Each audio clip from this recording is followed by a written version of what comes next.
ONGC has presented very good set of numbers, and the net profit has seen a jump of nearly 31%. And we have with us the CMD Alka Mittal to discuss on the numbers and the future plans.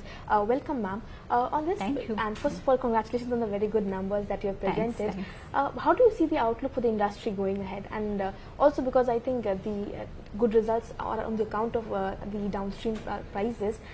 What is your outlook on the prices also? The prices, I know the surge in price, there's a cycle that is always there. There will be numbers going up and there would be numbers coming down as well. We experienced it 2 years back. Even before the pandemic took us on, COVID-19 took us on, the price of oil, crude oil was going down, and we were all fairly concerned about that aspect. Our capex continues to grow even during the times when the oil prices are low, so that's why we were a little concerned. Our profits reflected our the situation we were in, but we continued slowly and steadily on that track of investing in the future of our energy sufficiency of the nation. And that is what I would say, that while the numbers are fairly positive for us this year, I foresee a similar trend in the times to come, but not at that higher level, because I am sure the situation in Russia will improve over time, and the demand side is strong, going to be stronger for India as a growing economy, but the supply side would improve and the numbers would stabilize around maybe $90, $100 per barrel, and it could go further down to about 80, but we are good with that number, and in fact that is a sustainable number, I would say. One very clarification that is needed from the ONGC also, and there have been reports about how there could be a cap on the gains of the oil companies. Do you think is there any possibility, given the situation of the revenue pressures, that the government could also be witnessing in the coming days? I don't foresee anything like that. In fact, it's more a speculative piece of information that is being shared based on the experience of some other, the present scenario in some other country, in some other economy which is not growing at such a fast pace.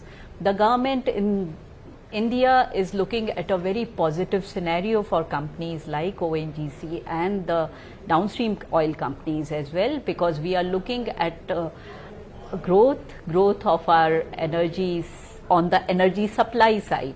And as it is, if you look at it, Khushbu, when we are earning every rupee we earn, about 60% of it, 60 paisa from it, I would say 62 paisa, goes to the shareholders. Government is a majority shareholder. There's and also the state governments in terms of royalty, cess.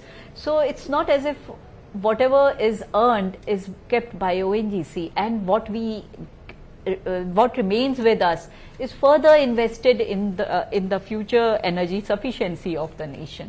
So every scenario where we are in, if the ONGC's performance is good, if our share is doing good, the government gains the most, and the people who have invested in ONGC, who have reposed confidence in ONGC, are the gainers. And ONGC just facilitates that they continue to be winners in the times to come, I would surely. say. So, but you also mentioned Russia in your previous answer, and how you see the business going ahead. You have quite an exposure through oil fields in the Russian market, or in the Russia also. How do you see that going ahead? Any more investments in that? And how do you plan to sell that oil? Or do you think there could be something like, instead of dividends, you could get oil from Russia for this? Instead of dividends? Actually, we are having equity stake in those fields, and changing the pattern of collaboration is something which doesn't happen like this. And the talks with the different agencies in Russia are going on, but it's not only about ONGC Videsh taking a call on that. The government is very much a part of the whole I would say discussion on this front, and that is the way we are working on it. Nothing in our hands as such, or nothing which I could talk about. Any discussions going on with the government on these, like any directions or just discussions also on how this Just could deliberations. We are looking, waiting and watching. We are looking at the scenario, but like you know, none of the companies which are so you know, the so-called people who are moving out of the Russian fields, we have not been approached by anyone, neither have we approached any of those. So as a company, what would be your recommendation towards the government on this aspect? I would say that we have been present in Russia. We understand the fields, we understand the way they work, and there's no harm in being there. But that is something which is a totally personal opinion. We have not been able to do an analysis because we don't know what is on offer. So once we know, we'll take a call on that. And we are very positive when it comes to any overseas ventures as far as OVL is concerned, where we see some certainty in terms of what we could get out of that particular partnership. We would like to be there. Any further investments there in that market, and apart from that market also, what other investments are you looking forward to? We are looking at different countries. We have already, we are present in 18 countries. We are looking at, while we are going for exploration collaborations in different countries, we are also seeing some of those turn into developmental fields, and that is what 18 countries, and definitely there would be some where we would ultimately not be able to take forward, but there are certain part of these where we will, like in Colombia we are doing good, and we expect it to further uptick in the times to come. Anything in Russia? Any more investments there? Russia I am not able to talk about till I know what is on offer, and are we able to work on it based on the strategy that we have in place for OVL.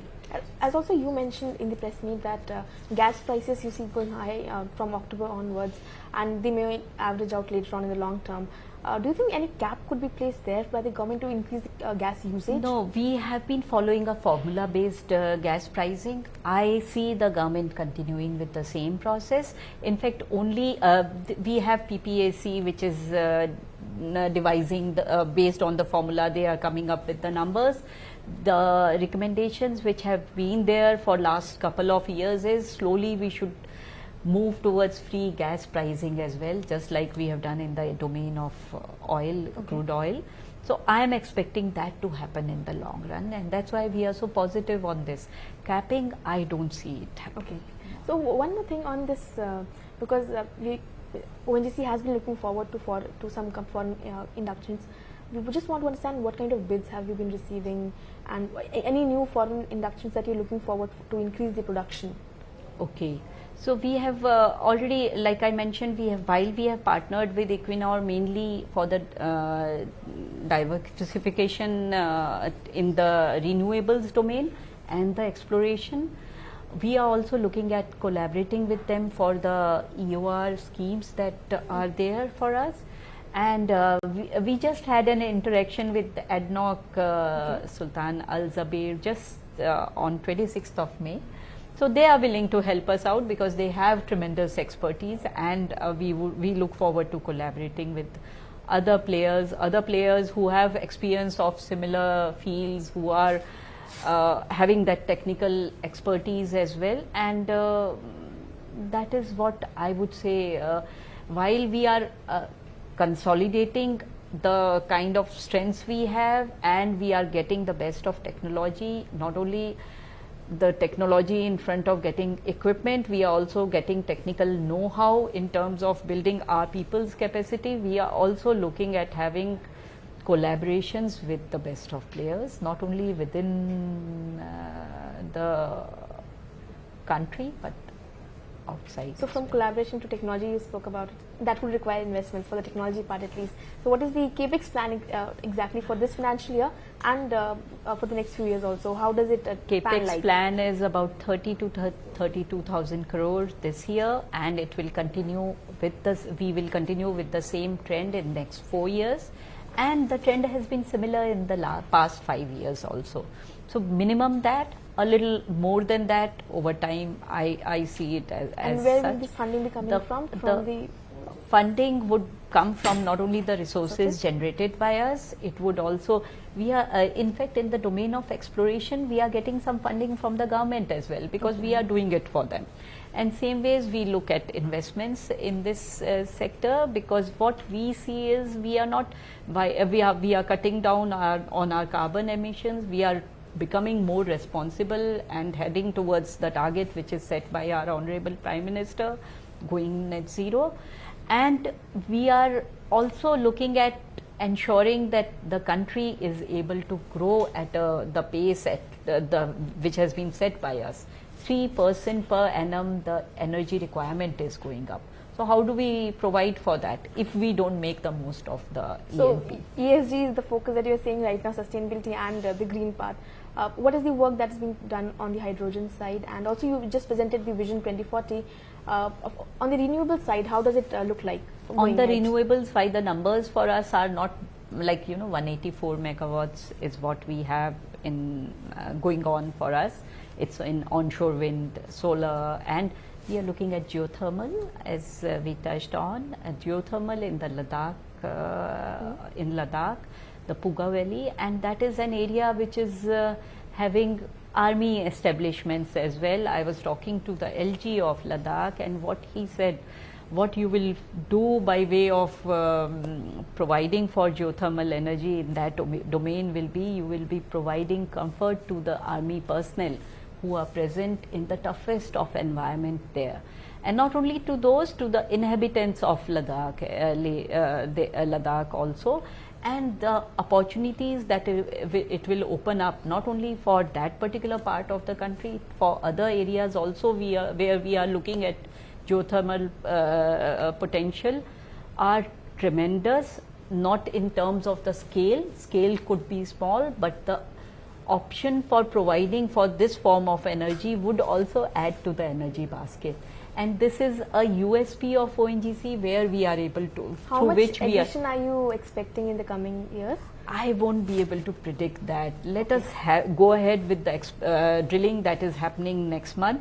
Then I think by the time of the AGM, we will be able to talk about what we are doing in Ladakh. We'll surely take a relook on that. We'll relook on that, and I am very, very positive, very hopeful on that. Definitely. So, but what's the update on this HPCL and MRPL merger that the talks have been? Any update on that now? Actually, MRPL and OMPL just got merged in the month of May 2022. The date is, of course, effective 1st April 21. So when this merger happens, there was some impairment as far as MRPL also. Let the company stabilize. Next step would definitely be HPCL MRPL merger, because the synergies are so obvious, so significant.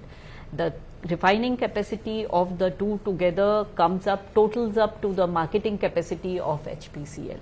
And what can be better? And the companies are, I think, looking at a period of maybe 2 to 3 years, or maximum 4 years, when they could be one company. And thank you so much for joining with us, and congratulations on the very good numbers that you presented. Thank you. And we'll definitely be catching again on all the aspects that you said that course. we need to relook in the coming months. And revisit and talk about. Yes, I'm looking forward to that, and I have a feeling we'll have more